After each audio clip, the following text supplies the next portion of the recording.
Bueno, estudiantes, buenos días, ¿cómo están? ¿Cómo me les ha ido? Buenos días, profe. Yo, profe. Bueno, me alegra escucharlos, me alegra volverlos a verlas y a verlos, teniendo en cuenta pues que ya estamos en este segundo encuentro que equivale a la primera asesoría para el ejercicio que se nos avecina del primer producto de autoaprendizaje.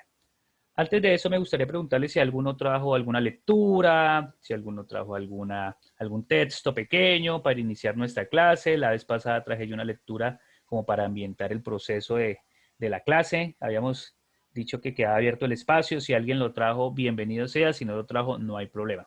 ¿Trajeron algo para iniciar el proceso o no trajeron nada? Hola, profe, sí. Karen, ¿qué trajo? ¿Qué nos trajiste para el día de hoy, Karen? ¿Qué quiere compartir? Un cuento, profe, ya lo comparto, me estoy conectando por Listo, el... gracias. Recordemos que dijimos hace 15 días que los micrófonos en un primer momento de inicio del proceso del encuentro era para eso, ¿no? Para traer alguna lectura, manera de reflexión, como lo hicimos con la lectura de la abeja Teodora, ¿no? Que estuvimos en la vez pasada, y ahí se debatió, se hizo un ejercicio, se hicieron algunos acercamientos hoy. Mientras que la compañera Karen nos va a compartir la lectura y el cuentico para hacer el proceso de reflexión, como dice Mauricio Pérez, ese problema, ese momento íntimo, ese momento ahí de ritual, ¿no? El rito, ¿no? Yo creo que ya por ahí han leído algo del rito, ¿no? Entonces, hoy voy a dividir el proceso del encuentro en dos momentos. Vamos a hablar un poco sobre lo que es la didáctica a nivel general. Yo sé que con la profe Flor ya han tocado algo, pero pues a mí también me toca intervenir un poco, no a profundidad como ella, pero sí rápidamente. Y después vamos a mirar ya la lectura como tal, que es nuestro insumo base de este semestre, ¿de acuerdo? Entonces, para que tengan claro que el encuentro de hoy lo vamos a hacer de esa manera. ¿Listo, nena? Ya, profe, ya va. Karen, ¿a usted sí le permite compartir pantalla o tiene que pedir que el profe le permita? No, ya puede compartirlo, creo. Sí.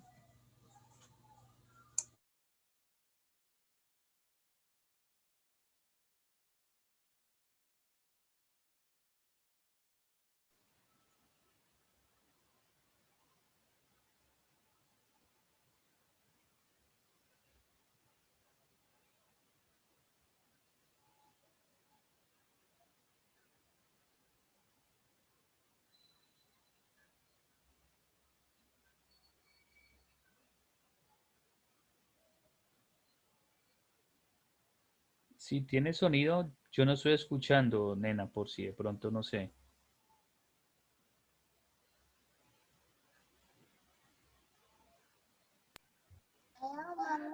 Profe,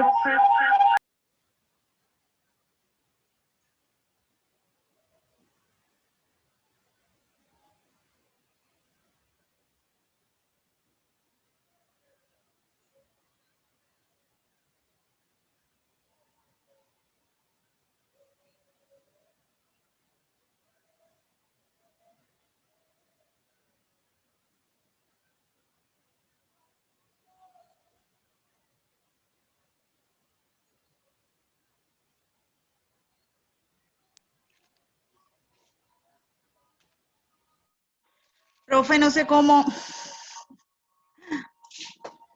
Primero comparta la pantalla. En el Ahí ya momento está de... compartiendo. Sí, claro, yo estoy mirando, ya estamos mirando ahí su escritorio, o mejor dicho, el punto. Ya está adelantado. Devuélvelo un poquito y ensaye primero el sonido y ahí sí lo pone. Listo, tranquila. Súbale todo el volumen usted allá. Ahí, profe. Pues yo no escucho nada. ¿El resto escuchan? No. No, profe, no se escucha nada. Bueno, cuéntenos rápidamente entonces, nena, para mirar más o menos sobre qué nos da de este autor Reynolds, ¿no? Que es importante para el aspecto de la literatura infantil. Si quiere, cuéntenos rápidamente sobre qué nos trata la historia y más adelante, si podemos hacerlo, la Sí, profe, compartimos. sí. ¿Listo? Tranquila. Dale, Karen. Bueno, profe, yo estuve buscando algunas cosas que me ayudaran un poco con el proceso. en el sentido de la educación inicial. Y justamente en el video que encontré, bueno, la que estaba hablando como tal en ese video, se refirió sobre este cuento. El cuento se trata de un niño que está en la clase de artística y lo ponen a pintar. El niño, la verdad, no le gusta para nada pintar, ni mucho menos. Él más bien es un tanto esquivo en cuanto a eso y le dice a la profesora que él no quiere pintar, que él no sabe. Entonces la profesora le dice que haga cualquier cosa, que si quiere haga un punto o cualquier cosa. Entonces él como de mala manera coge y coloca su lápiz muy fuerte sobre la hoja y hace un punto bastante reteñido, por decirlo de alguna manera. Y la profesora lo mira y ya lo deja hasta ahí. A la siguiente clase, cuando el niño llega, su dibujo, su punto, que prácticamente para muchos será nada en la clase de artística, el niño lo encuentra enmarcado con un marco, valga la redundancia, de color dorado, muy bonito, detrás del puesto de la profesora. Y él se sorprende mucho al ver eso, porque dice que algo tan pequeño, tan insignificante, y que él no lo hizo con nada de valor, como por hacerlo, y que la profesora lo haya enmarcado así. Entonces él trata de esforzarse más y saca todo su paleta de colores que nunca la ha usado y comienza a hacer muchos puntos de colores. Y cuando ya están en una galería, todas esas pinturas de sus puntos, las profesoras lo exponen. Y ya luego un niño se le acerca a él y le dice que wow, que él pinta muy bonito, que ya quisiera él pintar así. Entonces el niño le dice, suelta como a reírse y le dice que él también puede. Y lo anima y le dice, vamos, usted puede hacer una raya, porque el niño le dice, yo hago rayas, pero las hago muy torcidas, ni siquiera con una regla las puedo hacer bien. Y él le dice, vamos, puedes hacerlo. Y el otro niño hasta le tiembla la manito haciéndolo. Entonces ahí ella explicaba cómo uno a través de pequeñas cosas puede incentivar a los niños a algo tan bonito en lo cual ellos luego pueden irse puliendo. Listo, Karen. Suena interesante. Si quieres, lo puedes compartir al grupo del WhatsApp que tenemos de la asignatura. Si quieres también, ¿no? Pones ahí WhatsApp web, lo descargas y lo envías mientras que vamos haciendo lo que me causó la curiosidad de verlo. Ya puedes dejar de compartir la pantalla. ¿Listo, Karen? Para continuar. Para que todos estemos ahí pendientes de la historia que veo que es cortica, dura 6 minutos 23 segundos para poder mirar ahí. ¿Dónde le das? Ahí mismo arriba, donde dice stop o dejar de compartir, parar, aparece en rojo, ahí dejas de compartir la pantalla, ¿listo?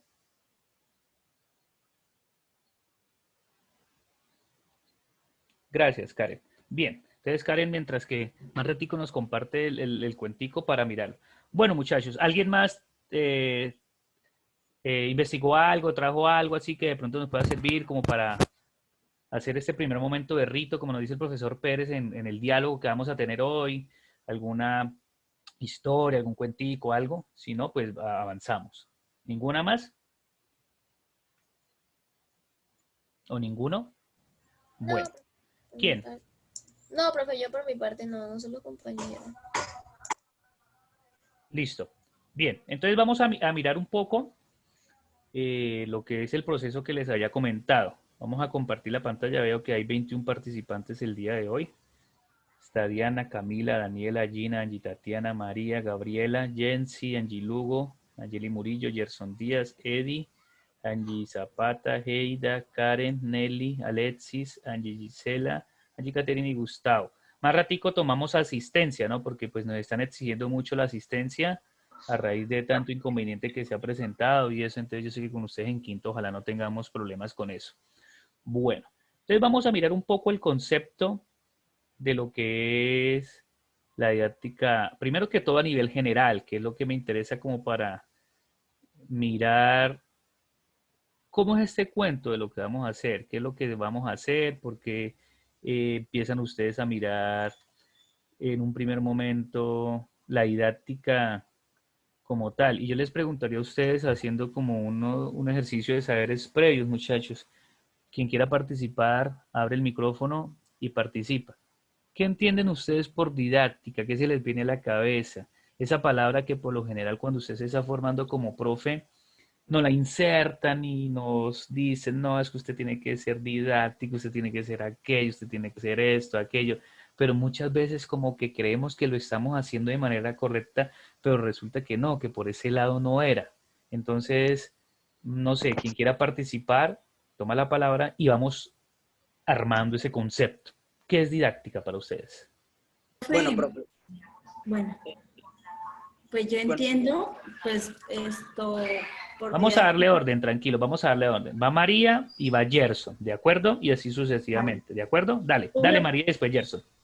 pues yo entiendo por didáctica que hace parte como de la pedagogía de uno cómo va a interactuar con los niños, ¿no? Porque por lo menos si un ejemplo, porque los niños toca variarle de actividades, por lo menos si jugamos ellos se aburren, si leemos un cuento y que entiende también se van a aburrir, entonces hay que tener mucha didáctica para poder a que ellos acojan nuestros conocimientos, pues eso sería, ¿no? Como una parte de la pedagogía. Listo, María Montenegro, muchas gracias. Gerson o Gerson, dale. bueno, en primer lugar, yo pienso que para mí la didáctica es aquella que desprende o se materializa la pedagogía, como le decía mi compañera. Además, se suele entender que la didáctica es la esencia de la educación, o sea, es lo que es la finalidad de la enseñanza como tal. Gracias, Gerson, muy bien. Bueno, ya tenemos ahí dos acercamientos. ¿Quién más quiere hacer su participación? Dale, Diana. Para mí la didáctica en sí, pues primero pues la relación entre el docente, el estudiante y el saber. Esa es una parte importante, o sea, maneja los procesos de enseñanza, la didáctica, profe. Ese es mi concepto como general que aprendí hoy, por decirlo así, entre las clases que hemos tenido. Listo, bien. Es importante tener esos saberes previos, ¿no? Como Sí. dice Diana, es lo que aprendí hoy, pero eso que aprendemos hoy no es lo finito, lo único, ¿no? Hay varias vertientes, varias ramas que nos van nutriendo a nosotros y nosotros como profesores, ustedes como profesores en formación, tienen que saber adquirir esto y aquello e ir creando su propio concepto, ¿no, muchachos? Para que lo tengan en cuenta. ¿Quién más quiere hacer una participación? Profe, ¿Eudri? ¿Quién dijo profe? Creo que fue Audrey, profe. Listo, de pronto tiene problemas de Profe, señal. sí, profe, ya me escribió ahorita que Tranquila. no puede porque está muy mal el internet. sí, Bueno, profe, ¿me entonces, escucha? Es dale, que Eudri, la tengo escuchamos. muy mal internet y pues Bueno, ¿alguien más? Mientras que Eudri complementa ahí su sí, proceso pues, de cuando entro no conexión. escucho nada de lo que, o sea, se escucha entrecortado, no escucho. Bueno, tranquila, Eudri, vamos a tratar de estar acá. Estamos haciendo el proceso de que quién quiere participar y qué preconcepto tiene de lo que puede ser la didáctica, ¿no? ¿Alguien más de los caballeros o de las niñas que quiera participar, intervenir? Bueno. Hola. Hola, Eudri, ahí la estoy viendo. ¿Vas a participar? ¿Sí me escuchas bien?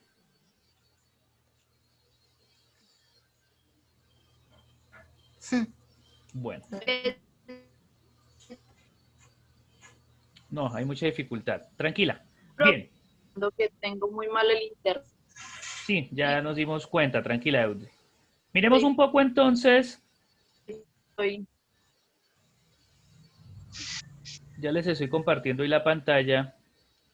De mirar un poco ese concepto, hacia dónde nos lleva, qué nos dicen algunos teóricos de lo que puede hacer esa didáctica. ¿Me confirman si ya aparece la pantalla completa, muchachos, por favor? Pues aparece la presentación, profe, de los Listo. diapositivos. Universidad Ahora del Amazonas, una de falla perdón, aparece. asignatura. Ya se ve, ¿cierto? Bien. Bueno, miremos un poco ese origen y desarrollo de la didáctica. ¿Por qué es importante saber el origen y de dónde viene? Porque muchas veces, lo voy a decir sin que se ofendan, Ustedes se licencian, se profesionalizan, empiezan a trabajar, empiezan aquí, por allá, pero resulta que esa fuente de información, ese insumo del origen, ese referente bibliográfico, muchas veces somos viudos o viudas. Es decir, nos preguntan, bueno, profe, ¿y usted bajo qué postulado está utilizando su proceso didáctico, su proceso de enseñanza-aprendizaje? Y no podemos y sabemos dar respuesta, ¿no? Eso es lo importante de mirar esta parte teórica. Y ahí nos lo dice, ¿no? Ese origen de la didáctica está vinculado al proceso social de la reforma social protestante, esa ilustración, esa enciclopedia, en donde esa didáctica está relacionada con la enseñanza, que esa enseñanza tiene una tendencia histórica y tiene unos principales exponentes. Esos principales exponentes fueron Comenio, considerado el padre de esa didáctica, Herba, Montaigne, Dewey, Rousseau, Freire, Pestalozzi, Ferrier, Bobet, Clapert, Montessori, entre otros. ¿Por qué esos son así como los referentes? Pues porque nos dieron unas pautas a lo que somos hoy nosotros en el proceso y los que estamos vinculados en el proceso de la educación, los que somos profesores en escuelas iniciales, en escuelas secundarias, en instituciones universitarias a nivel de pregrado, posgrado. Todo eso es como un círculo, ¿no? Que muchas veces como que esos círculos viven divorciados, entonces la universidad por un lado, la escuela secundaria por otro lado, la escuela primaria e infancia por otro lado, y como que no existe esa sinergia, ¿no? Que muchas veces pasa. Y muchas veces de ustedes lo dicen, no, profe, es que voy a mis prácticas y la profe lo único que me dice que lo que yo le puedo aportar es que le mire la fotocopia si quedó bien bonita o no. Pero yo como profe en formación quiero intervenir, quiero decirle, profe, hagamos esa actividad. Ella me dice que no, que eso no se puede, que porque los niños no se pueden sacar del salón, que porque el niño de pronto se cae y ya no tiene plata para pagar, que el niño aprende así a pura fotocopia como ella enseña en los últimos 30 años. Entonces son cositas que ustedes se van a ir dando cuenta. ¿Listo, profes? Hay unas tendencias históricas. Hay una normativa que entre el siglo XVII y el siglo XIX empezó a generarse y eso nos dio discusión sobre el estatuto de la didáctica, cuál era su objeto de estudio, si realmente tiene alguna relación íntima con esa pedagogía o si no la tiene, que si la didáctica va por un lado o si la didáctica va cogida de la mano de la pedagogía. Entonces, todos esos interrogantes empezaron a crearse, empezaron a mirarse. Ahora se habla más no se habla tanto de didáctica y pedagogía, sino que se habla del proceso de enseñanza-aprendizaje, ¿no? O sea, son como conceptos que van creando ahí, pero que realmente todos nos llevan ¿a qué? A que estamos vinculados con la educación. Y sí, hubo investigaciones en donde se empezaron a construir procesos teóricos de enseñanza para adoptar elementos de comprensión. Eso le dio función a lo que llamamos hoy al salón, al aula, ¿no? De crear eso. Todo eso empezó a finales del siglo XX, ya un poco más reciente, ¿no? Un poco más reciente. Mirando un poco ese objeto de estudio, ¿cuál es el objeto que tiene la didáctica como tal? ¿Quién me ayuda a leer ahí? La didáctica tiene como objeto, por favor. El estudio de la interacción entre prácticas de enseñanzas y procesos de aprendizaje en situaciones escolares. Gracias, Jensi.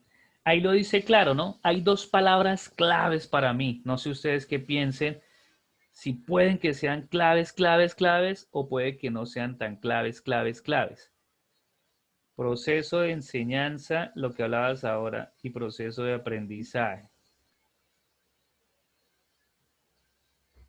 Y lanzo la pregunta a mis profes. Voy a dejar de compartir para hacer el diálogo, lo que llama Casani un diálogo plurigestionado. ¿Qué es enseñar? ¿Qué es aprender? Cierro mi micrófono.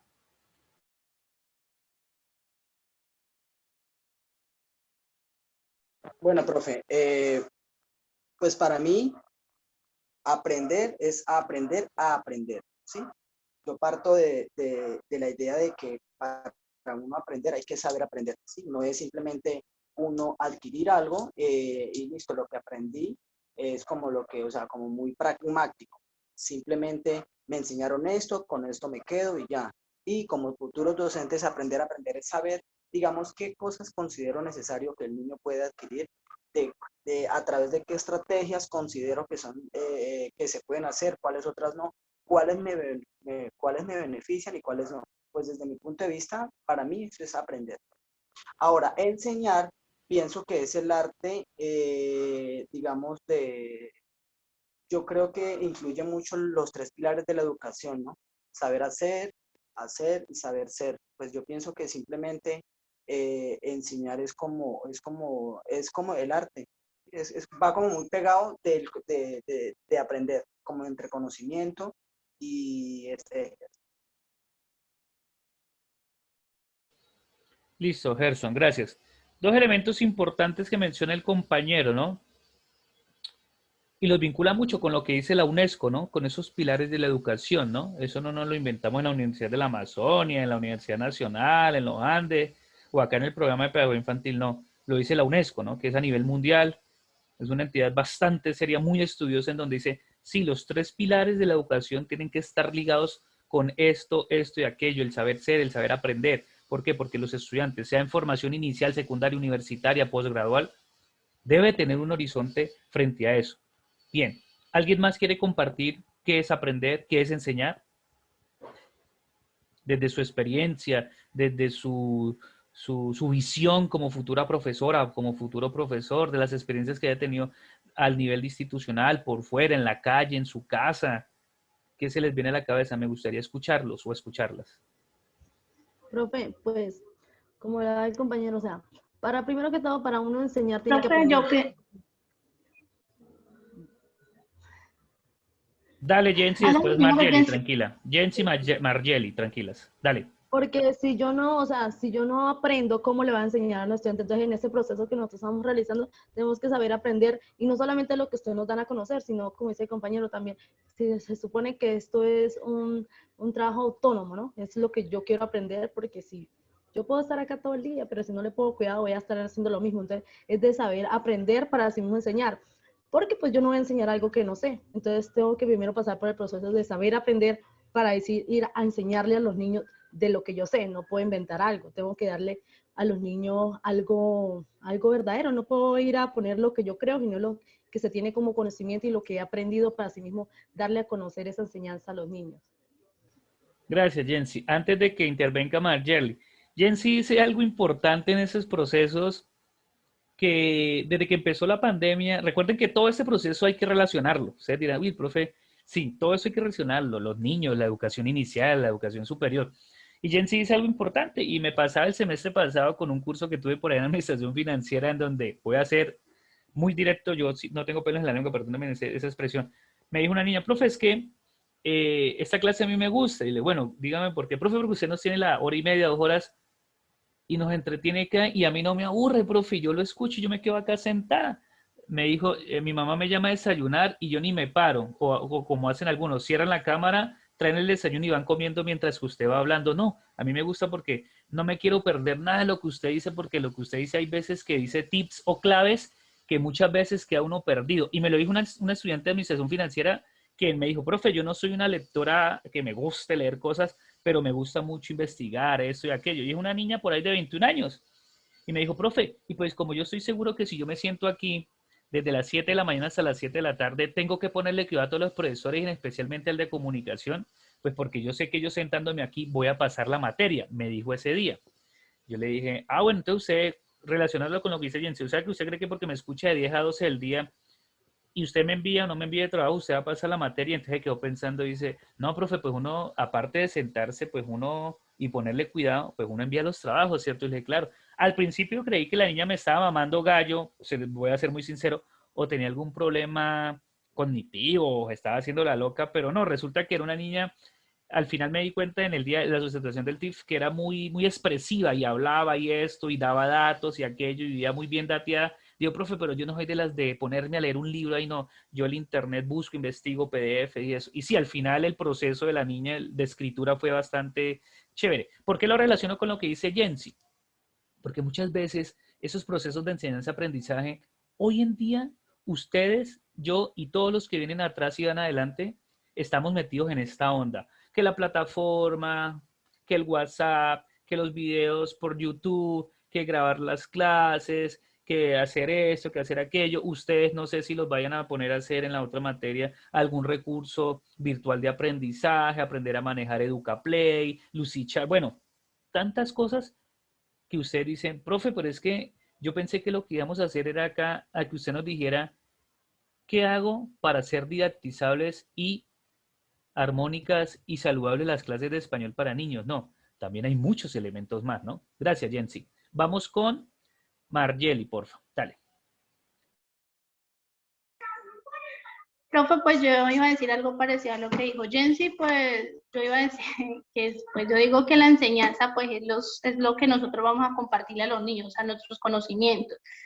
Y de acuerdo pues con lo de aprender, pues yo siento que uno aprende y, o sea, eso siempre está como en constante cambio, o sea, no es que nosotros vamos a llegar a ser profesores y nos vamos a quedar solamente con lo que vimos en la universidad, sino que hay que investigar más.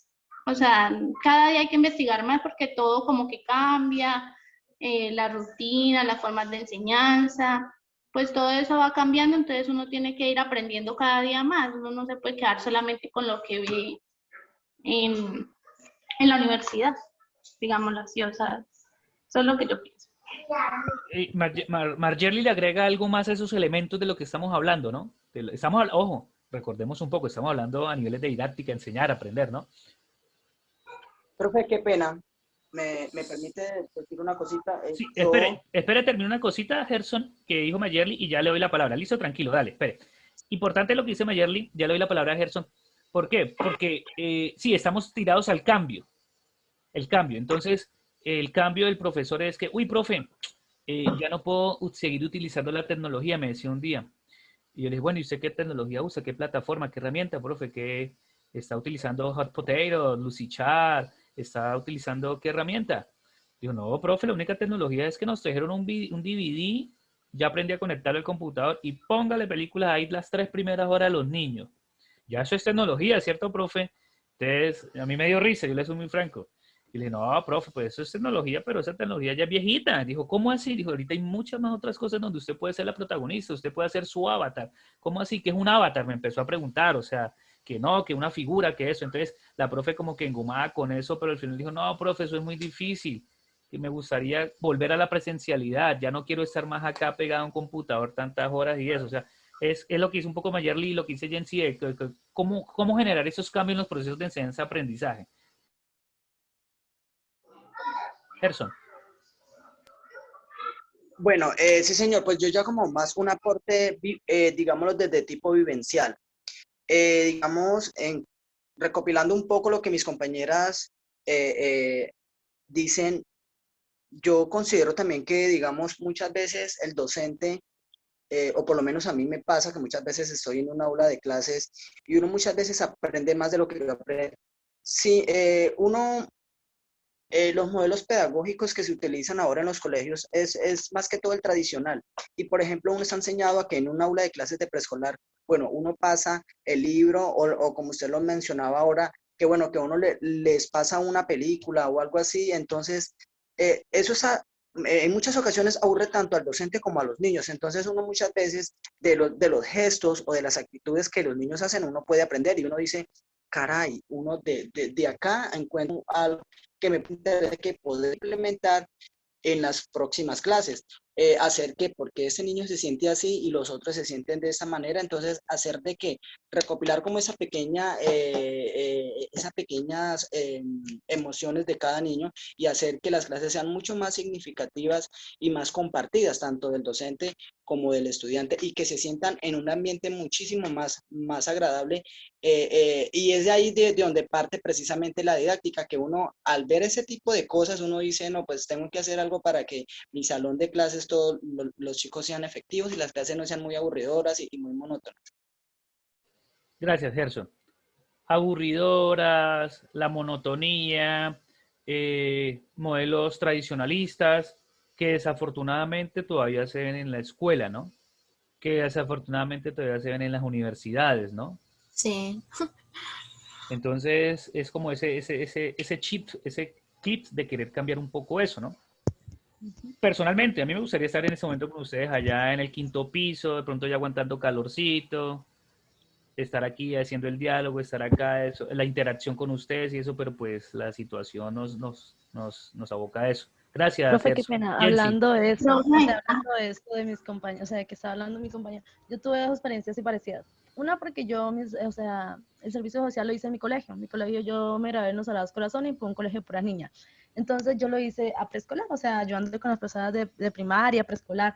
Y pues ahí donde yo me di cuenta, pues porque pues a mí me gustaba mucho el tema de los niños y el de el desarrollo y eso. Entonces, pues me daba cuenta algunas profesoras como que no tenían esa vocación de como enseñar a los niños, porque yo la profesora, ella me dejaba con las niñas y ella se iba.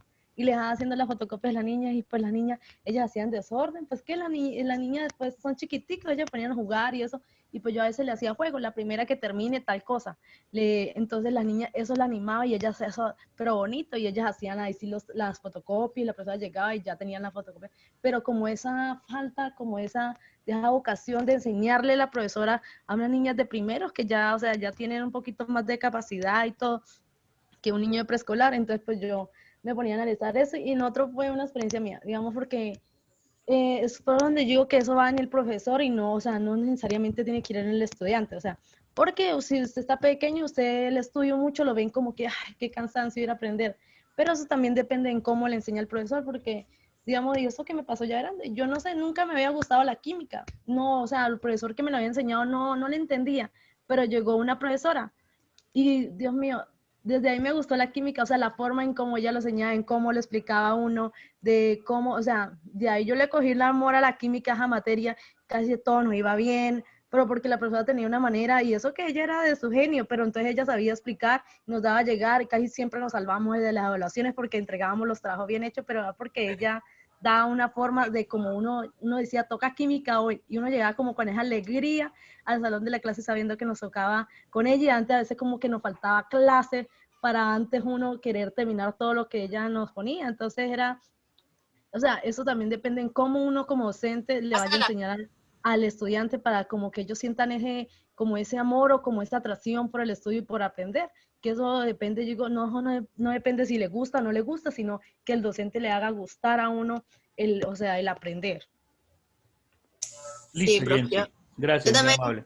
profe, yo también retomo la idea de Lorena que dice sobre lo que es el profesor que le enseña a uno y cómo lo haga sentir a uno, pues sí, como para enseñarle a uno, porque como dice Lorena, yo también tengo mucha experiencia, como dice, ya cuando era pequeña, el preescolar, y uno mira, por ejemplo, mi preescolar, que yo lo hice como de 4 años el preescolar, y yo, pues, donde yo estudié, una vez fui a la institución a hacer acompañamiento a mis compañeros que hicieron también la práctica social allá, sí, las horas sociales, acompañar, no, porque yo no las hice allá. Y también hicieron en preescolar las horas sociales y yo me puse a acordarme de cómo yo hice mi preescolar y era exactamente igual.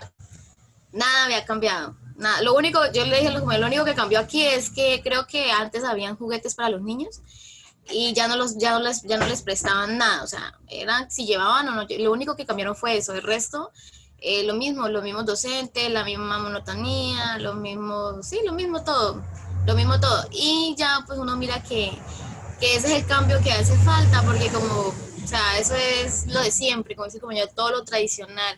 Y lo mismo que Leona dice, por ejemplo, yo en mi 11 también tuve una experiencia con una docente que ella enseñaba en la universidad, en la Amazonia también, que enseñaba matemáticas y física, y pues yo era una de las que tampoco no entendía absolutamente nada de la materia, porque el docente que había anteriormente no explicaba, o sea, no sé, nosotros decíamos que no nos explicaba bien, o pues que no, como que no tenía la paciencia para enseñarme, en cambio esa docente sí, y era más práctica, ella no era de que, bueno, colocarnos tareas, no, era todo en clase, practicar en clase, dialogar, lo que no entendiéramos, salir al tablero, así sea con miedo, pero uno salía y entre todos nos ayudamos, o sea, era más didáctica la profesora, o sea, ella nos, o sea, trabajamos en grupo, o sea, con la profe, todos juntos, no era que uno por acá, el otro por allá. Entonces, uno mira la diferencia y es muy grande, profe, la verdad, como dicen mis compañeros, es demasiado lo que uno mira, profe.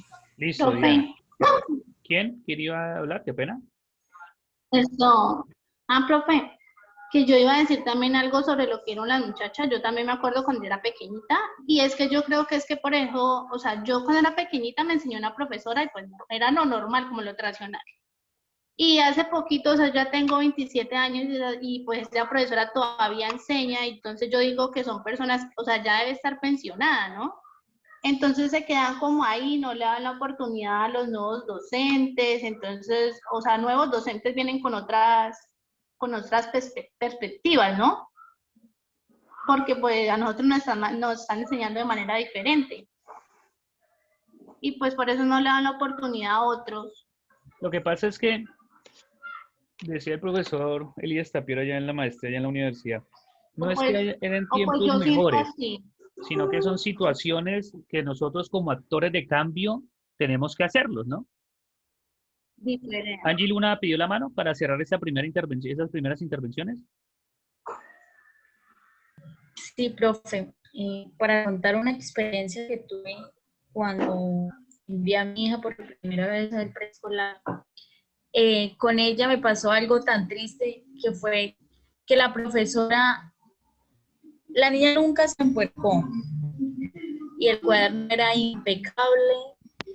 Entonces yo le preguntaba a la profesora ¿por qué ese cuaderno de mi hija es así?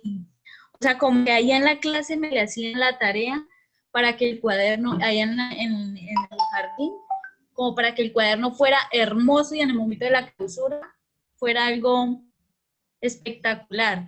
Digamos, tuve el inconveniente que le pusieron la U, le pusieron las uvas con los sellos y ella al lado quiso dibujar las uvas.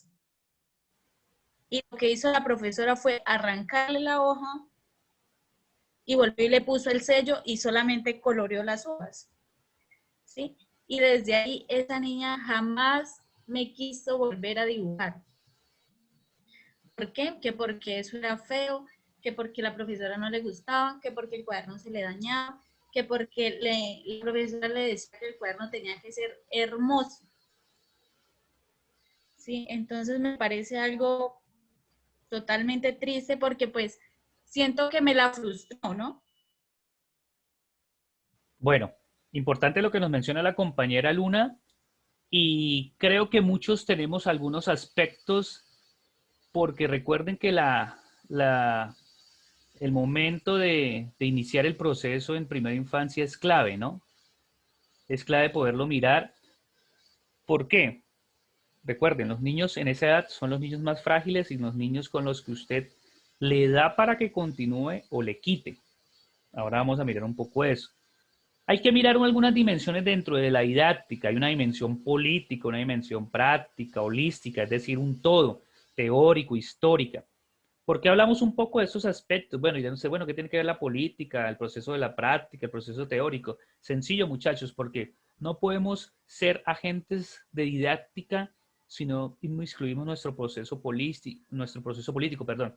Esas relaciones que no es que yo sea político que porque estoy con este bando o que porque estoy apoyando, no. Hablamos de un proceso político con las intenciones que el ministerio trae, con esos nuevos cambios supuestamente que quieren que haya en la educación, por eso se hacen programas como PTA, por eso se hacen programas como Maestro Enseña Maestro, bueno, todos esos programas de cambio que hay. Por ejemplo, hace poquito la universidad tiene una profesora, 2 egresados de la maestría que ganaron un premio Compartir al Maestro, ya hay referentes, ¿no? Entonces, eso tiene que ver con la historicidad.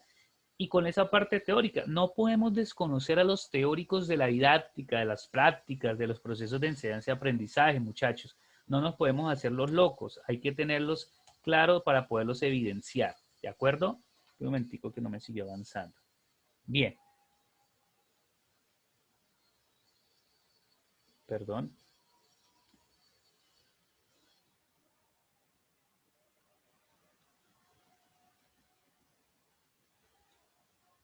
Ahora bien,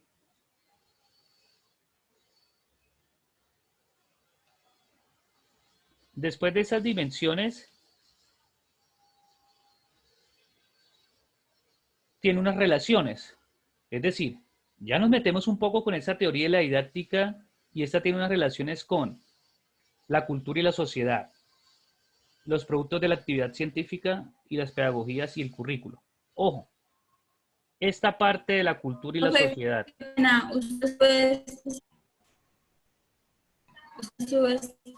Se le escucha entrecortado, María Montenegro. ¿La plataforma?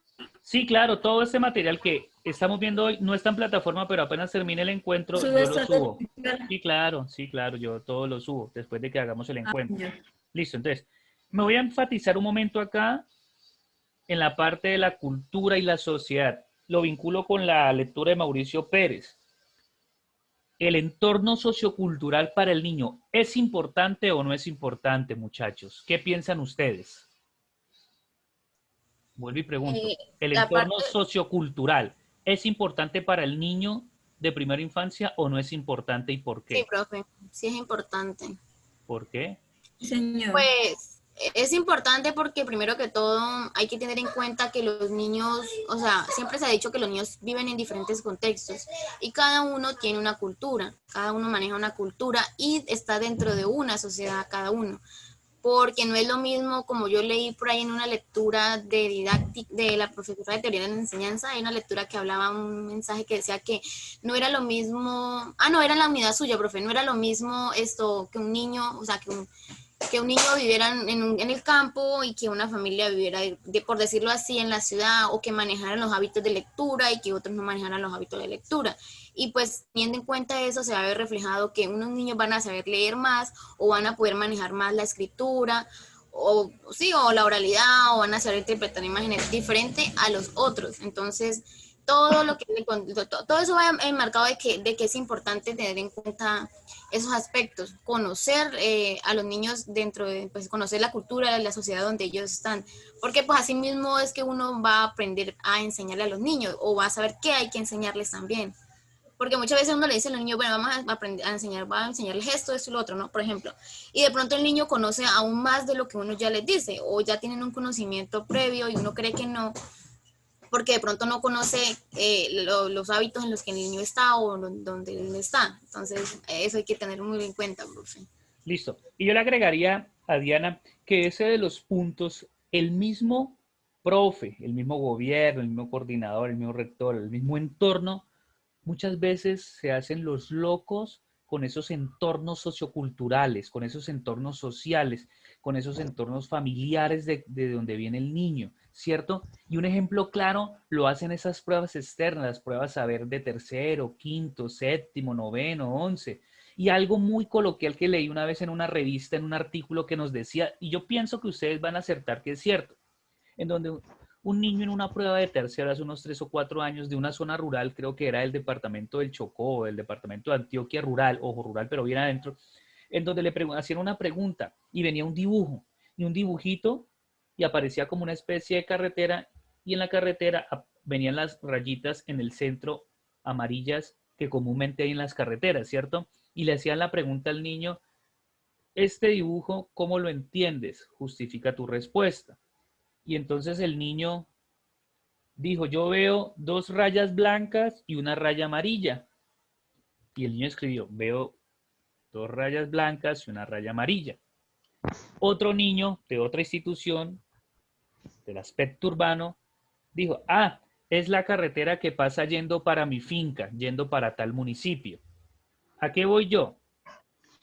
Las relaciones de lo que dice Diana, los entornos socioculturales, y le preguntaron al niño de la vereda de la escuela X, bueno, ¿por qué dijiste que veías 2 rayas blancas? Dijo, porque eso es lo que veo. Dijo, pero es que eso es una carretera, le dijo el profe. Dijo, profe, pero las carreteras en mi vereda no son así. Las carreteras en mi vereda son llenas de piedras, llenas de palos, y hay que ir con mucho cuidado cuando voy en la moto porque si freno muy duro, se me roza la llanta y me puedo caer y me puedo golpear. Yo nunca he visto una carretera así con rayas blancas y rayas amarillas, le dijo el niño al profesor.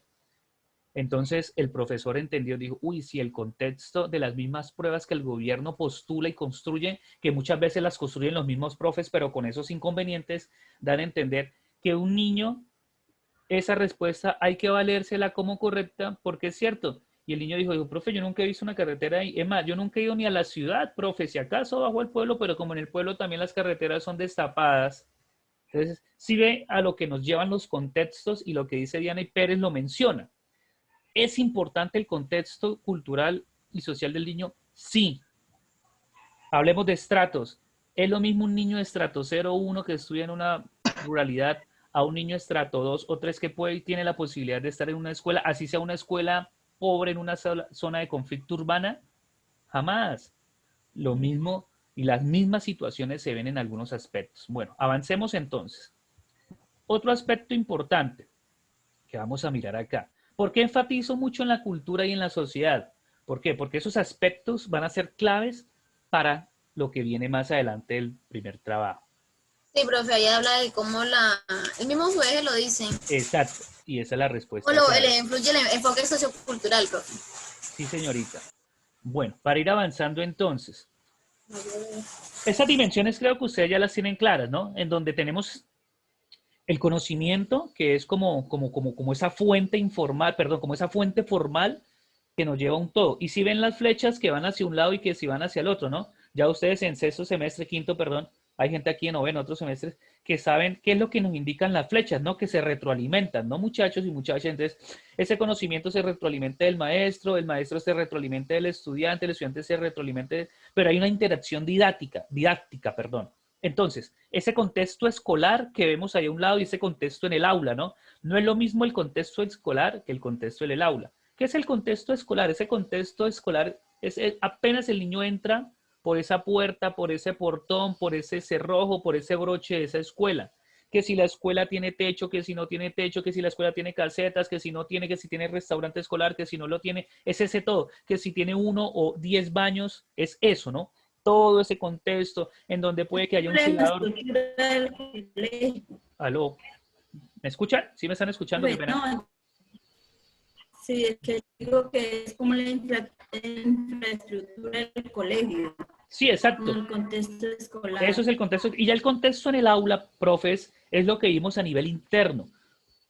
Tú como profesor o profesora, lo que ves con los estudiantes, si tienes 5, si tienes 10, si tienes 30 o si tienes 40 estudiantes, es esa camaradería, no se ofendan con esa palabra, se me vino a la cabeza, que tenemos dentro del salón. Lo que estamos haciendo hoy acá. Estamos en un salón virtual. Estamos mediados por una plataforma en donde ustedes me ven, me escuchan, yo los veo y me escuchan. Algunos allá pueden estar pendientes de otro asunto, se paran, se mueven. Eso nos da, estuviéramos en el aula sería distinto. Entonces, es ese contexto en donde tienen que haber unas condiciones, unas normas de convivencia, un respeto por el profe, por los estudiantes. Es eso. Y todo eso hace que el contexto sociocultural sea específico. ¿Cuál es nuestro contexto sociocultural específico? La educación. ¿Están de acuerdo o no están de acuerdo? Sí, profe, yo sí. Sí, eso es lo que estamos jugando. Y aquí no lo dice. Esas dimensiones son tendencias históricas, sociales, políticas, económicas. No podemos darle la espalda a la historia de nuestro municipio, de nuestra universidad, de nuestro programa para nuestros estudiantes. ¿Por qué? Porque los tenemos que vincular con los nuevos modelos educativos, las nuevas tendencias, las tecnologías. ¿Qué piensa la sociedad? ¿Cuál es el ideal del educando? ¿Cómo queremos que un educando sea posible individuo apto para una sociedad, para este estado? Hay que utilizar los modelos didácticos que se implementan en los ámbitos escolares. Hay que saber escuchar el proceso de aprendizaje tanto del maestro como de los estudiantes. Todo eso es una retroalimentación, muchachos. Eso es lo que quiero que caigan en la cuenta de estos procesos. No vamos a mirar un poquito la dimensión política, vamos a mirar acá la dimensión de la didáctica, ya para ir finalizando en este primer momento, que es lo primero que viene. La didáctica es un arte, es un método que tiene un camino científico, que depende de la pedagogía y de la ciencia autónoma. ¿Estarían de acuerdo con eso, que la didáctica es un camino científico o no?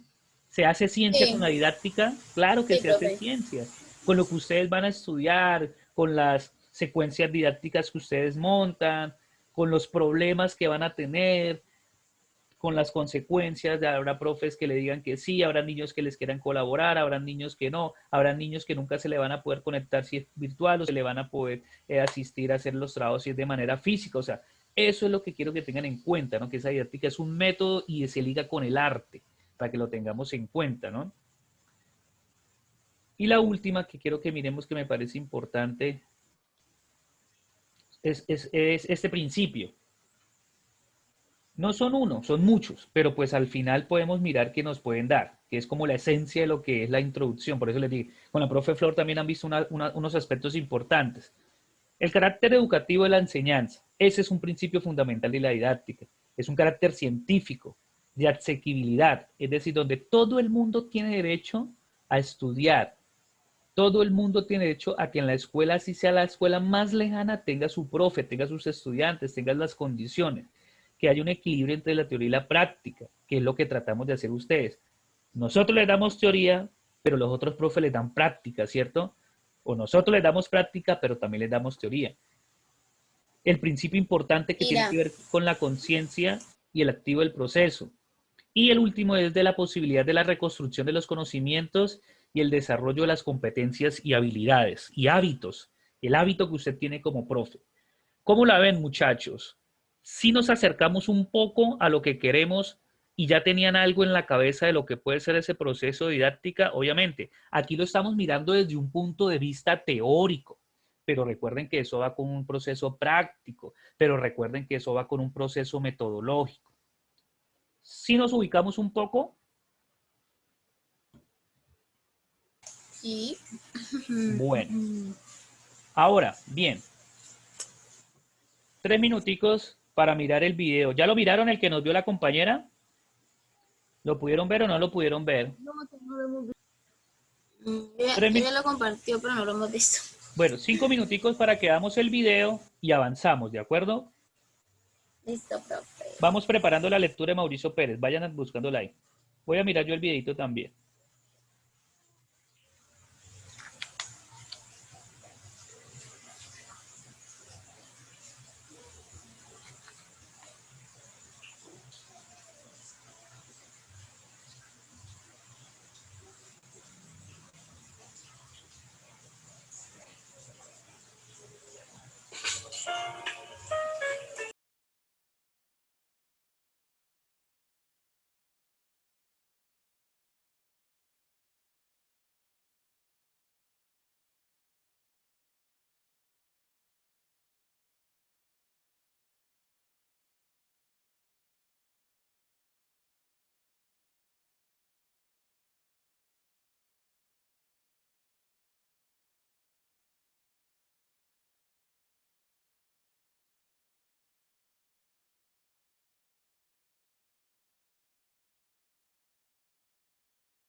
Listo, volvemos, muchachos.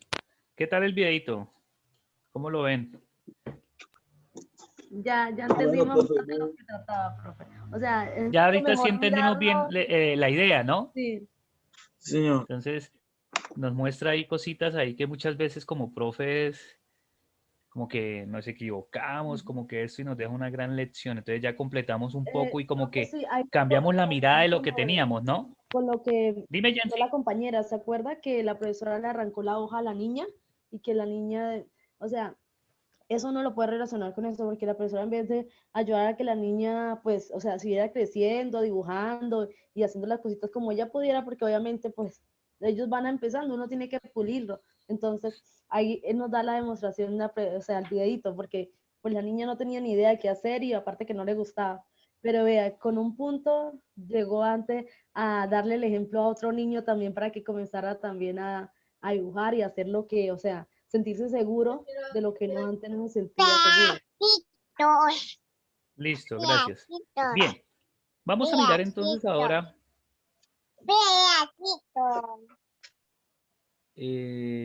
lo que se hizo en el proceso del foro, que toca hacer las réplicas y eso. Hay dos aspectos importantes que ustedes tienen que mirar acá, dependiendo de ese primer producto. Ya tienen claro qué tienen que hacer como primer producto para educación y comunicación y para didáctica de la lengua castellana. Profes, díganme sí, díganme no. Hola, profe. Pues como tal, pues siempre se sabe que hay que responder al eje problemático, pero yo quiero preguntarle, profes, pues como una orientación que de pronto se nos pueda dar respecto a donde dice de producción, sino que como siempre, pues, o sea, en este semestre tenemos que tratar de incluir, o bueno, más bien incluir lo que tiene que ver con lo de los proyectos pedagógicos de aula, o sea, cómo nosotros tenemos que, o sea, incluir eso, profe, cómo hacemos, o sea, cómo hacemos para incluir eso, porque como lo de práctica es como con la unidad, o sea, con la unidad de práctica, entonces Pero como recuerden que como tal la guía nos trae un producto. Venga, miramos la guía, tranquila, ¿listo? O sea, por sí, pero ahora, es que sí, estoy un poquito confundida en esa cuestión. tranquilas. Venga, miramos la guía y una vez la comparto para que ustedes no se me vayan a confundir y miramos el primer punto antes de abordar un poco lo que les voy a explicar del Mauricio Pérez. Sí, claro, en ese primer producto de autoaprendizaje se articula es educación y comunicación con didáctica para la enseñanza de la lengua castellana, ¿cierto? Un Sí, momento. profe, sí, sí.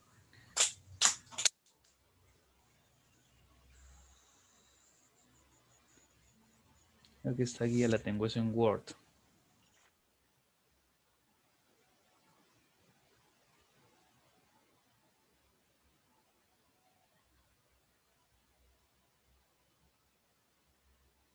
Profe, yo miro mucho y me saca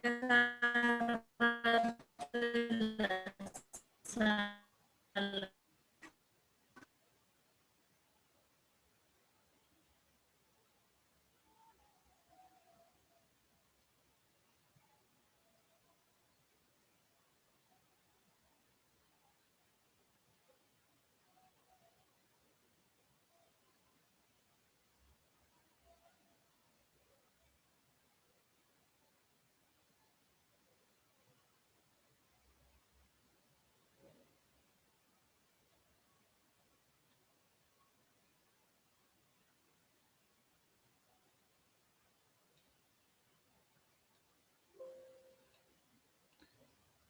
Ya están viendo ahí la guía, ¿cierto, muchachos? ¿Me confirman, por favor?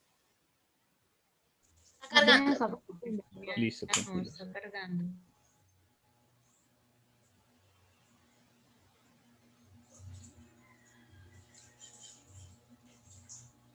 Lo de nosotros en la página 17, profe.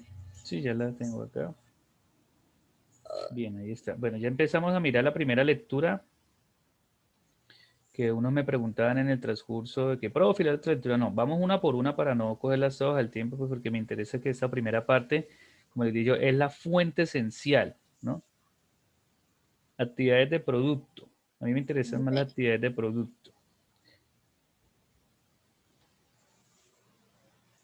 Texto argumentativo sobre la metodología por proyectos pedagógicos del aula para enriquecer la práctica pedagógica desde el enfoque sociocultural en el nivel preescolar. Es decir, con lo que les dé la profesora de educación y comunicación, con lo que voy a complementar hoy yo, vamos a hacer un texto en donde usted articule cómo puede enriquecer usted ese aspecto sociocultural, lo que estamos hablando. ¿Qué es el enfoque sociocultural? ¿Para qué nos sirve? ¿Dónde lo llevamos? Mauricio Pérez le toca y en las otras lecturas que la profe le está dando. Ustedes le pueden dar un título. Vamos aquí, voy a hablar desde mi espacio, ¿no? En donde yo les voy a dar el libre albedrío de que ustedes leen un título o le pueden dar simplemente el siguiente título. ¿Cómo enriquecer la práctica pedagógica desde el enfoque sociocultural en el nivel preescolar? Con ese título pueden empezar el proceso de escritura del texto argumentativo. ¿Estaríamos de acuerdo? Ese va a ser el primer producto. De ese producto. Lo ¿Podemos envían. utilizar este título, profe? Sí, No. sí.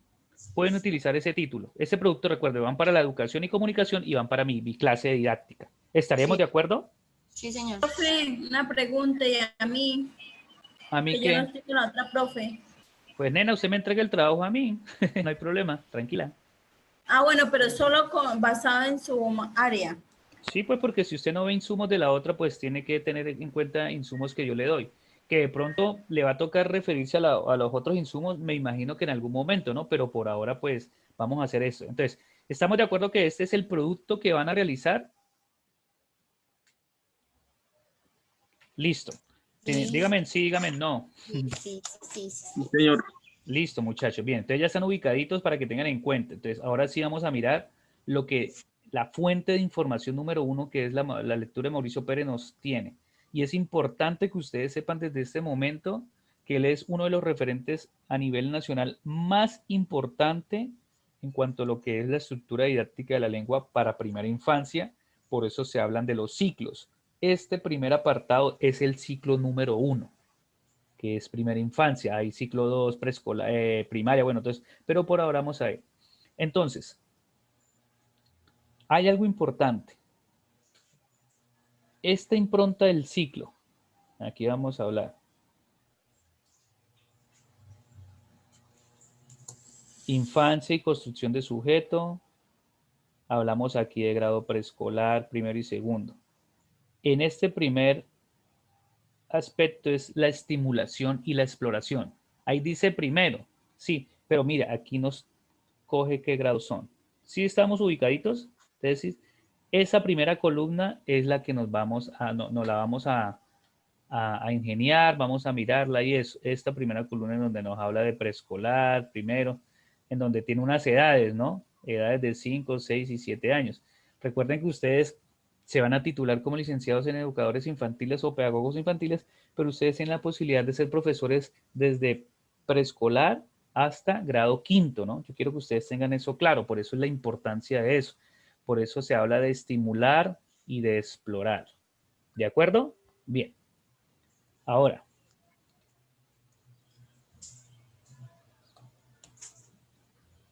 vamos a mirar un poco lo que nos trae esa primera parte de la lectura. Perdón.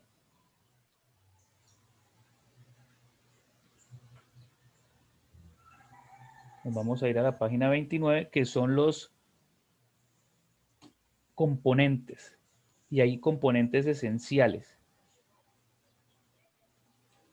Este primer componente, el componente oral, para mí, como profe de lengua castellana, como el profesor de la materia, este sería para mí el componente más importante que ustedes deben de tener claro en el proceso de la construcción de lo que van a hacer con sus unidades didácticas, en el momento de la construcción de lo que vayan a hacer, si van a ser objeto virtual de aprendizaje, si no lo van a hacer. ¿Por qué?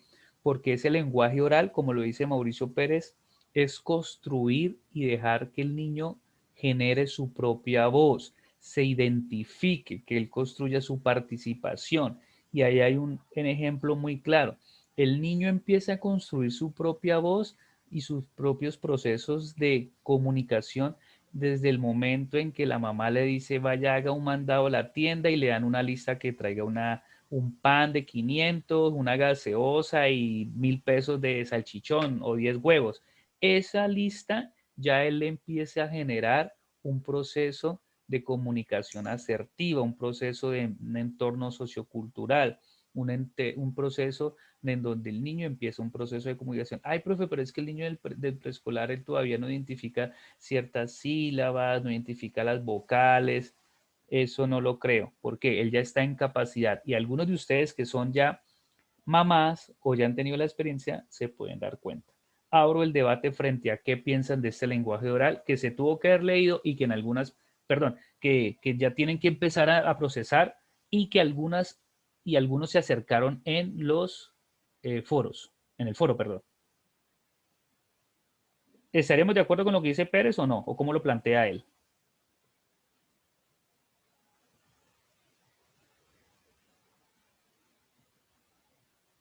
Sí estamos de acuerdo de que el lenguaje oral es el insumo con el que se tiene que arrancar, ¿o qué piensan ustedes? Pues, profe, yo en mi parte, pues, lo que entiendo, pues sí debemos arrancar con pues, nosotros, que la primera, pues primero como, sí, lo primero que vamos a llegar a los niños de preescolar, pues como los niños se supone que todavía no saben escribir o no saben leer textos, ¿no? Como tal la escritura, ¿no? Pues lo primero sería la oralidad, porque pues uno lo primero que hace con ellos es hablar, interaccionar, preguntar, contar. Por ejemplo, si ellos no saben leer, pues uno, por ejemplo, una actividad puede hacer leerle un cuento. Ellos lo pueden escuchar a uno, aunque no sepan qué letras son o cómo se escriben. Aún así, uno, o sea, lo principal es eso, o sea, sí estoy de acuerdo porque pues sería como la primera estrategia para uno poder llegar con los niños.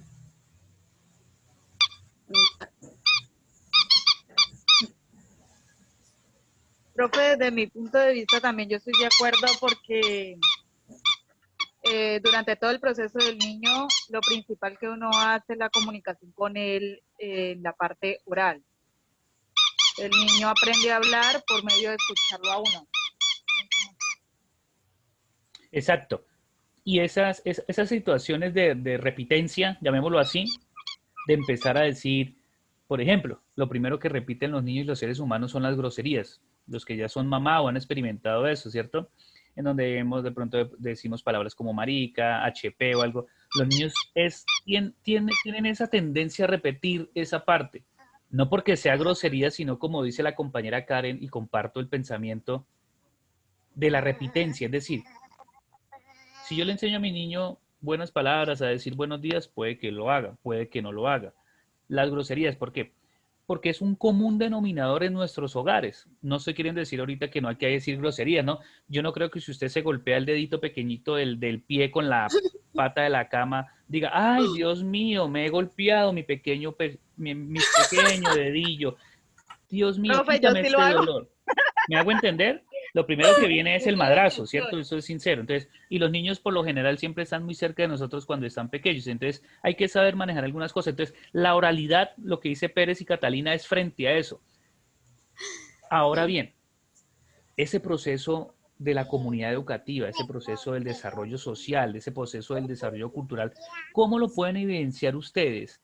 ¿Cómo es que se acerque con esa oralidad? ¿Cómo se vincula el proceso del desarrollo cultural y social? Vuelvo y explico. ¿Cómo la oralidad acerca al niño a ese proceso social y cultural?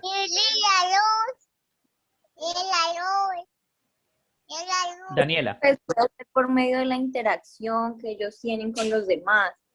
Digamos, primero pues con la familia, ya con los vecinitos, con los pares, ya con todos ellos que empieza a relacionarse y a hablar por medio de gestos. Entonces con eso ellos comienzan a desarrollar su lenguaje. Importante lo que dice Daniela. Perdón, ya le doy la palabra a Gerson, tranquilo. Lo que dice Daniela, el acercamiento con, ella dice, con los vecinos, con el entorno. Sí, es cierto. Pero ojo, no es solamente que el niño empiece a repetir o hacer, porque también aquí es lo que ellos hagan, de lo que veo, lo que observan, ¿no? Es darle a entender que él pertenece a un entorno cultural, a un entorno social, que él pertenece a una familia, que él tiene unos apellidos, que él tiene un nombre, empezar a hacerlo reconocer a él mismo para que él mismo haga reconocerse a las demás personas. ¿Estaríamos de acuerdo? Gerson.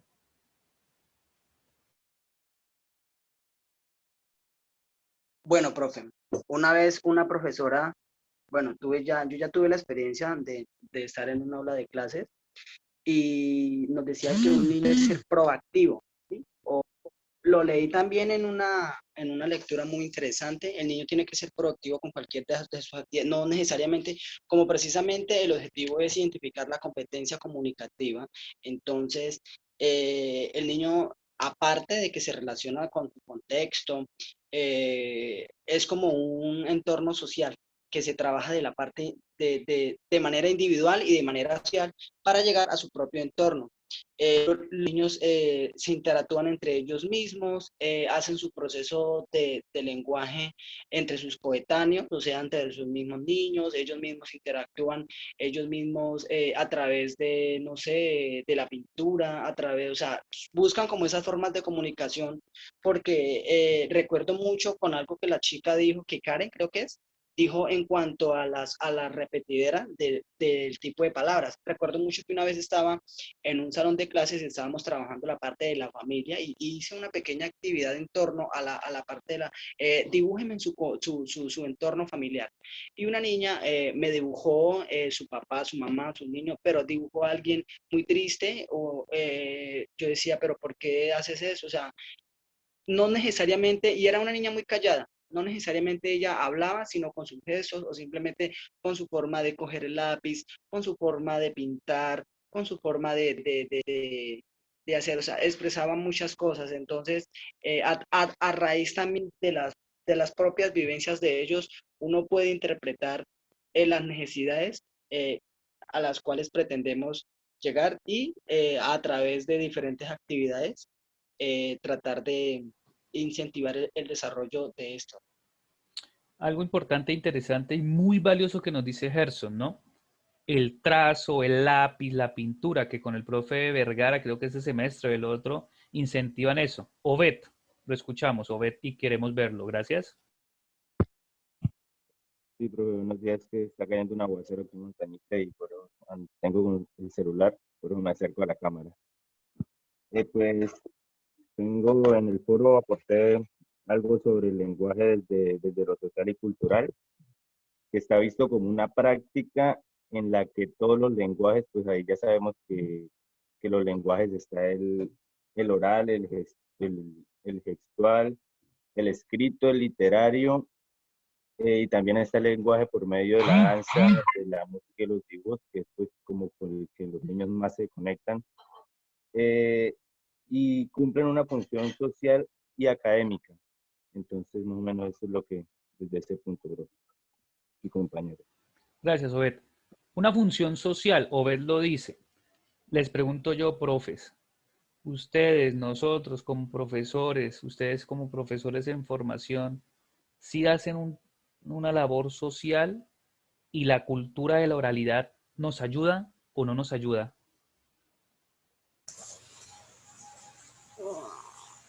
Pues, profe, yo pienso que sí nos ayuda, pero pues para que nos ayude, pues tenemos primero que nosotros replicarla o hacerla.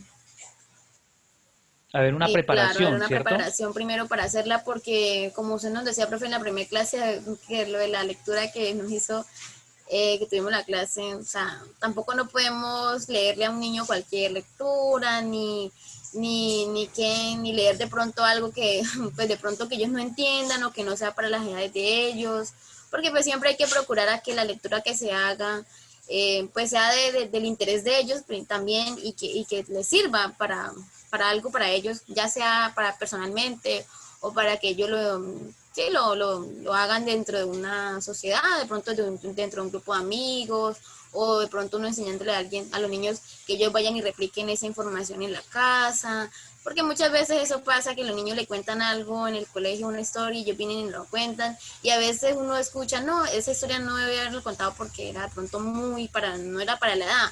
A mí me ha pasado y eso es algo que a veces los profesores no tienen en cuenta, y uno, pues nosotros que estamos aprendiendo ahorita hay que tenerlo muy en cuenta, porque yo tengo un familiar que a un niño le contaron, o sea, una historia dentro de la clase y que no era como para la edad del niño, y el niño como que quedó con muchas dudas, pero los profesores tampoco le responden. Entonces eso quedan los niños como frustrados en que no entendieron nada, pero bueno, les dejaron la lectura. Eso es complicado, profe. Pero sí ayuda, pero hay que saberla dar. Listo. Y complementando con lo que dice Obed y lo que dice la compañera, ojo, Diana lo dice, uno tiene que saber, y yo les hice el ejercicio.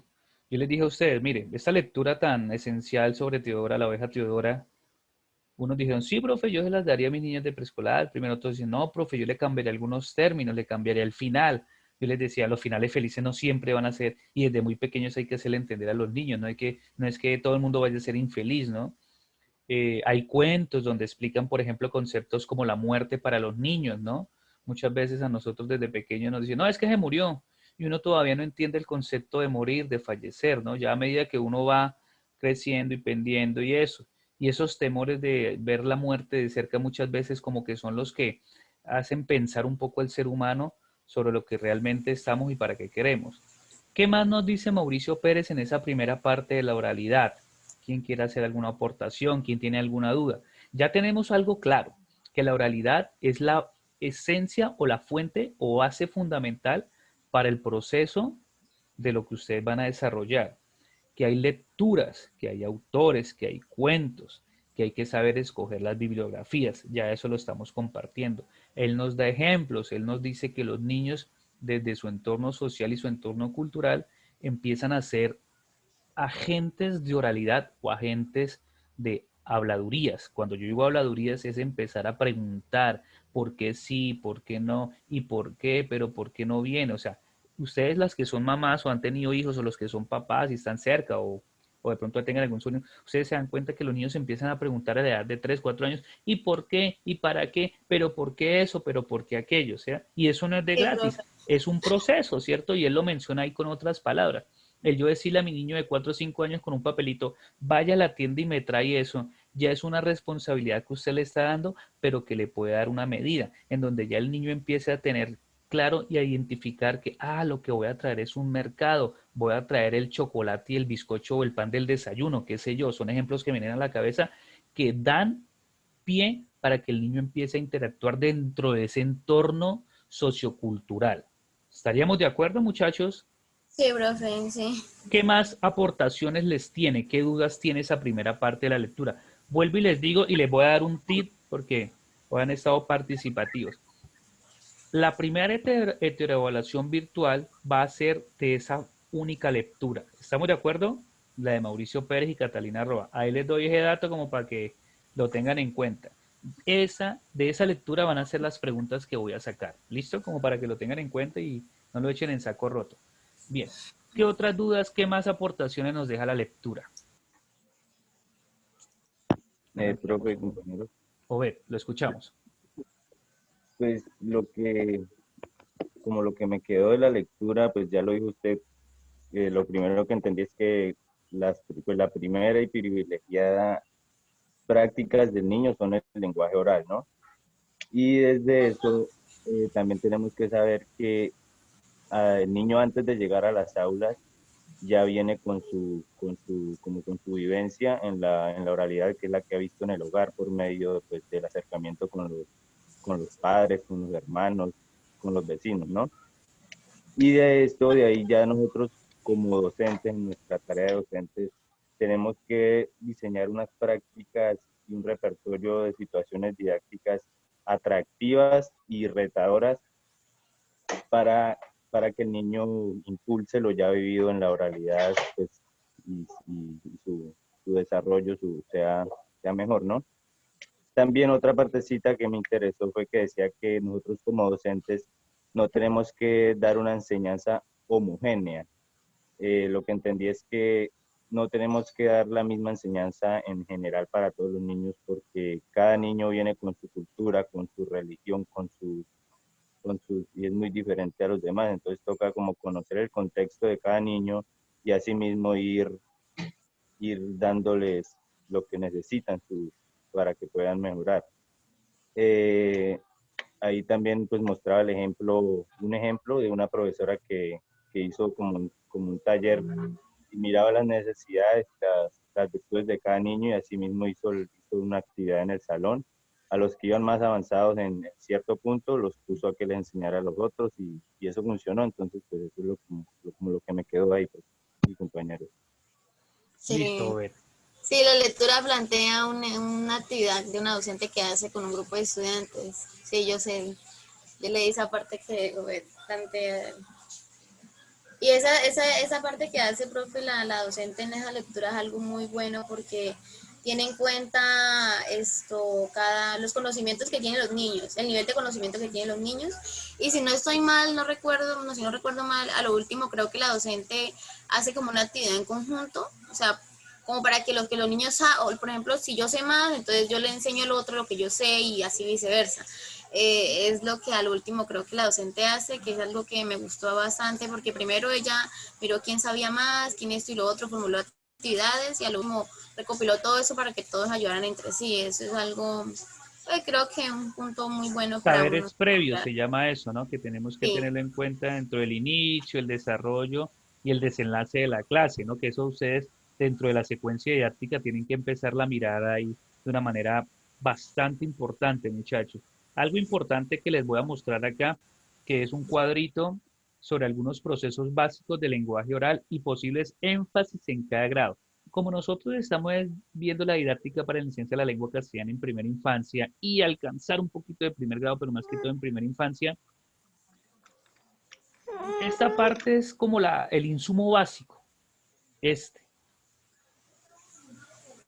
Construir la seguridad en su propia voz. ¿Qué es eso? Es decir, que el niño debe empezar a participar en diálogos en parejas, en grupos pequeños, hacer mesas redondas, hacer las tertulias, hacer los ritos, como nos dice la lectura, ¿no? Recuerden, yo les decía, un primer rito, cuando usted llega se deja ver en vacaciones qué hacen los niños, se les da 5 o 10 minuticos y huere, qué hizo, no, que estuvo en tal parte, que esto, o cuando un fin de semana es largo, cuando llegan después de las vacaciones de Semana Santa, ¿no? No, que fui a misa tantas veces, que hice esto, mi mamá me hizo hacer la primera comunión. Bueno, esos ritos son importantes porque la oralidad aflorece en ese momento.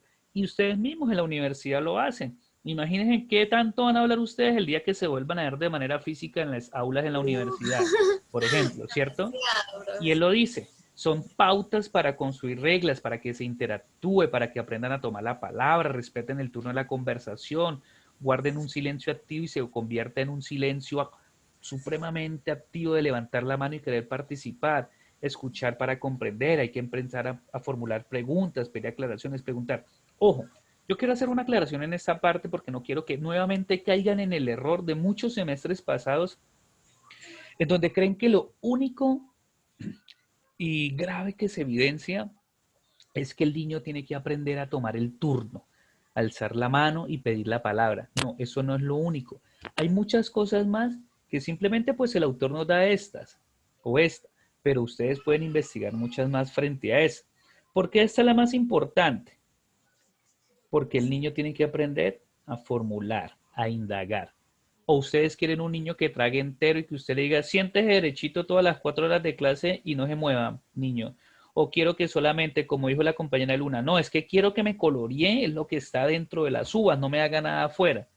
No cortarle al niño esa posibilidad de querer hacer las cosas como él quiera. Ojo, dentro de la normativa de que si yo veo que el niño se sale un poco, pero cumple y avanza, uno como profe, ¿será que lo coarta? No, uno más bien lo impulsa. Sí, profe. ¿Sí estaremos de acuerdo o no? Sí, profe, eso hay que tenerlo muy en cuenta porque yo la verdad tengo una experiencia, profe, y eso de lo que la compañera Luna dijo, eso es verdad, profe. Yo tengo una compañera con la que terminé 11 y hice preescolar y estudié toda mi vida y la compañera, yo me acuerdo que ya, pues sí, yo me acuerdo mucho que ya tuvo como una discusión con la profe porque a ella le gustaba, pues como hacer las cosas, a ella no le gustaba lo que la profe le ponía y ella una vez de rabia hizo los dibujos ella sola, no dejó que le colocaran eso, que ella hice las figuritas que le marcan con color y todo eso, y ella decía, y la profesora al último no la dejó y no sé, eso fue un problemón, bueno, y entonces la niña ya después no le gustó dibujar y hasta que ella era grande nunca sabía dibujar, nunca aprendió a dibujar. como pues dibujar bonito. Uno dice, ¿no? Que uno ya sepa dibujar bien las personitas, los arbolitos. Nunca aprendió hasta que fue grande. Y yo era una de las que eran que más yo como, digamos, por compañerismo, yo le hacía los dibujos, pero ella nunca aprendió a dibujar, porque desde primaria los profesores siempre que no, que era lo que ellos decían, que esto y lo otro. Y pues yo es una que yo siempre nunca reprochaba nada, pero entonces yo sí hacía mis cosas, pero en mi casa, yo aprendí en mi casa, ¿no? No en el salón. Entonces, eso uno lo ve después reflejado cuando uno crece, profe, porque muchos compañeros míos sabían dibujar excelente, otros no sabían nada de dibujo, hasta que terminamos el bachillerato todavía no sabían ni dibujar bonito, porque pues uno siempre mira eso y yo me gradué casi con todos mis compañeros de preescolar y uno nota mucho lo que uno ve desde preescolar, profe. Eso Sí. se tiene muy en cuenta, profe. Y es algo más que lo que usted aprende desde ese momento de primera infancia marca. Yo sé que muchos de ustedes tienen esos recuerdos, como dice Diana, sean agradables o desagradables, que muchas veces uno dice, uy, bueno, ahorita que yo estoy en el cuento de formarme como profe, como profesora, como que realmente la educación, ustedes lo decían al principio del encuentro de hoy, no, profe, es lo mismo, no ha cambiado, lo único que cambiaron es que habían ventiladores, ahorita aire acondicionado, pero las condiciones son las mismas, o ya no hay ni pupitre, bueno, tantas cosas, pero en sí la formación, lo que el profe quiere expresar, ha de cambiar. Ustedes son los llamados a cambiar este aspecto, profes. Muchos de ustedes ya me habían visto en otra clase o algo, ya yo había tenido oportunidad de verlos. Y muchos nos dicen y me dicen, profe, es que usted a veces trae cosas nuevas como que eso, pero uno va a querer hacer cosas porque no copiar, pero mejorar eso. Pero los profes en las escuelas, en las sedes no nos dejan. Y pedagogía infantil está casada con Barrios Unidos del Sur, con Escuela Santa Inés, Escuela Pueblo Nuevo, las mismas escuelas de siempre, sin querer decir, ¿no? Hay muchas más escuelas en otros barrios, vayan para la zona semirural de Florencia, bueno, hay muchas partes donde pueden, los que están en el Huila o algo, aprovechar esos espacios que sé que muchos están ávidos. Bueno, muchachos, compromiso entonces, ir avanzando en la lectura, terminar de leer la oralidad, terminar de explorar la escrita, todas las 3, los 4, 5 componentes, la idea es terminarlos de explorar. ¿Estamos de acuerdo? Sí, profe. Preguntas, dudas, inquietudes. Ya aclaramos lo del producto. ¿Quién me iba a hablar? Sí, Diana, qué profe, pena. sí, esto, sí, profe, lo del producto, entonces, con el título que usted nos dio, profe, como podemos a partir de ahí para hacer el texto, ¿no? Sí, teniendo en cuenta esto que les estoy planteando yo y esta semana ya les voy a dejar ver la segunda lectura como para que les digo más o menos que lean, para que también les sirva que son las 3 alternativas de pedagogía por proyecto de Gloria Rincón y de Mauricio Pérez. Profe, porque es que yo todavía tengo como la duda ahí, porque como es que el texto, digamos, que nos piden, tiene que tener en cuenta uno lo de los proyectos pedagógicos. Y pues yo acostumbro enviar avance, profe, para que los productos me queden Sí, bien hechos. claro. No, Quería por eso, preguntarle, porque por eso, escúcheme, ya, Diana, tranquila. La idea es seguir leyendo los aspectos o los componentes de aquí de Mauricio Pérez. ¿Listo? Entre lunes y martes yo voy a abrir la pestaña para que puedan ver el otro material. De ese material se van a empezar a hacer preguntas. Las pueden hacer a mi WhatsApp o al mismo grupo o programamos una asesoría en el transcurso de la semana, pero ojo, la condición es que lean el documento para que las dudas que tengan las puedan hacer. El otro documento es mucho más sencillo de entender, habla de qué es la pedagogía por proyectos, qué es lo que quiere, y la profe de práctica y la profe de educación van a intervenir un poco también sobre eso y los van a nutrir. Por eso no era la mía, por eso no era mi urgencia que el otro documento lo fueran leyendo, Diana. Sí me hago entender, porque sí, es que aquí sí se nutren bien las cositas, esa es la idea. ¿Vamos bien? Dígame, preguntas, aparte de la de Diana, ¿hay otra duda, hay otra inquietud? Dígame en sí, dígame en no. Sí, claro, a las profe, yo asesorías sí hay tengo que leer, ¿no? Hay que llegar con los documentos leídos. Dime. Sí, profe, en cuanto, profe, lo que me había dicho al comienzo de la clase, los compañeros que sí están o los que no están en cuanto a la... Espere, voy a tomar asistencia, ¿listo? Y ya miramos eso. ¿Listo, Diana? Espere, miramos eso de una vez. Yo tengo aquí una asistencia. La voy a hacer de una vez para que no tengamos problemas frente a eso. Bueno, me dicen sí o no. O presente. Karen Sarrias. Presente, profesor. Zapata Angie Tatiana.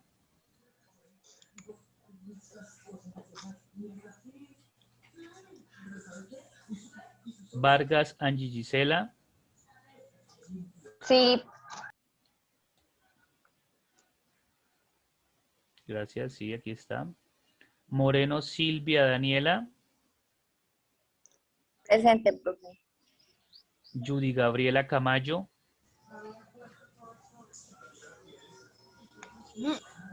Me salió. Ya estaba ahorita. ¿Qué era que salió? Diana Carolina Tenorio. Presente, profe. Nayeli Murillo. Presente, profe. Eida Luz Sarmiento. Presente, profe. Gina Chirley Murillo. Presente, profe. Jamie Lorena Ramos.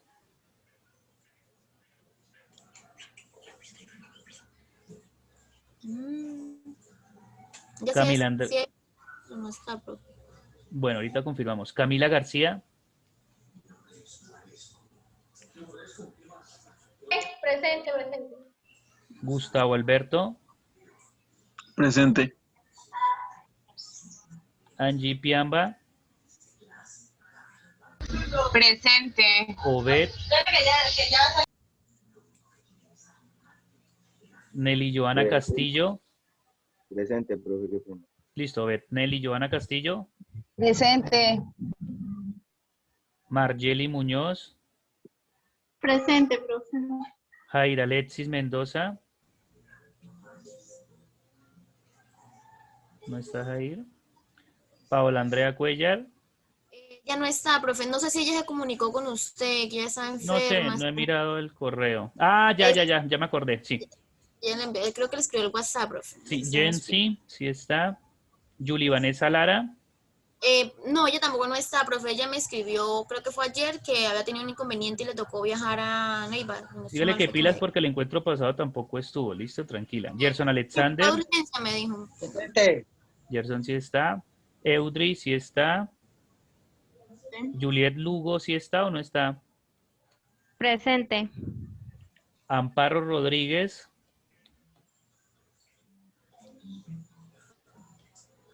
Caterine Luna. Presente, profe. Angie Tatiana Andrade. Presente, profe. Camila Montenegro. Presente, profe. ¿Quiénes están acá ahí en clase que no llamé? Están todos ya. 27, sí. Bueno, entonces, representante, para que averigüe por Angie Tatiana Zapata, que ni hace 15 días ni hoy llegó. Zapata. Silvia Moreno. Perdón. Judy Gabriela Camayo. Me dicen que sí estaba hace ratico por ahí. Creo que sí, profe. Me pareció que yo la vi. Ella Que se me asistió a confirme las ahorita. Jamie Lorena Ramos, que no me contestó. Jair Mendoza, que no llegó hoy ni llegó hace 15 días. Paola Cuellar, que no me contestó hoy. Y enferma. Yuli Vanessa Lara, que ni hace 15 días ni hoy. ¿Listo? Representante. Profe, yo le iba a decir lo de Yuli Vanessa hace 15 días. Profe, ella sí asistió. Lo que pasa es que cuando usted la llamó a lista, yo no sé qué fue lo que le pasó al audio. Usted no lo escuchó, pero ella me escribió. Me dijo, Diana, el profesor no me escuchó. Y ella estaba hablando. Ah, sí, ella me escribió por ahí. Ya me acordé, qué pena, es que no he hecho el cambio. Sí, Ya. sí, ahorita me acordé porque yo me he olvidado Listo, de eso. entonces, para esos que le mencioné, que ni hace 15 días ni hoy estar pendientes. Bueno, mis profes, entonces, compromisos. Seguir procesando la lectura de Mauricio Pérez. ¿Listo? Las retroalimentaciones de los foros empiezan a hacer esta semana para que estén pendientes. Ya les di esa gabela de que la heteroevaluación 1 va a ser solamente la lectura de Mauricio Pérez. ¿Listo? Para que la tengan en cuenta y les doy ese datico. Y la lectura número 2 sobre las secuencias didácticas, la otra que mencionan ahí, entre lunes y martes se las estoy abriendo en plataformas para que empiecen a indagar y a preguntar. Nos vamos. ¿Hay alguna última pregunta, alguna última duda? Compromisos, leer, sí. Hay que leer. Mauricio Pérez es muy sabroso y el año pasado lo tuvimos en una clase con los de licenciatura. Algunos de quinto semestre alcanzaron a estar con él, le preguntaron algunas cositas y eso, y es muy chévere y eso. Que tengan buen resto de día y buen almuerzo, muchachos. Se cuidan, ¿listo? Cualquier cosa, ya saben, al grupo, ¿listo? Bye, bye. Muchas gracias, profe. Hasta luego. Gracias, profe. Bueno, hasta luego. Que la disfruten. Chao.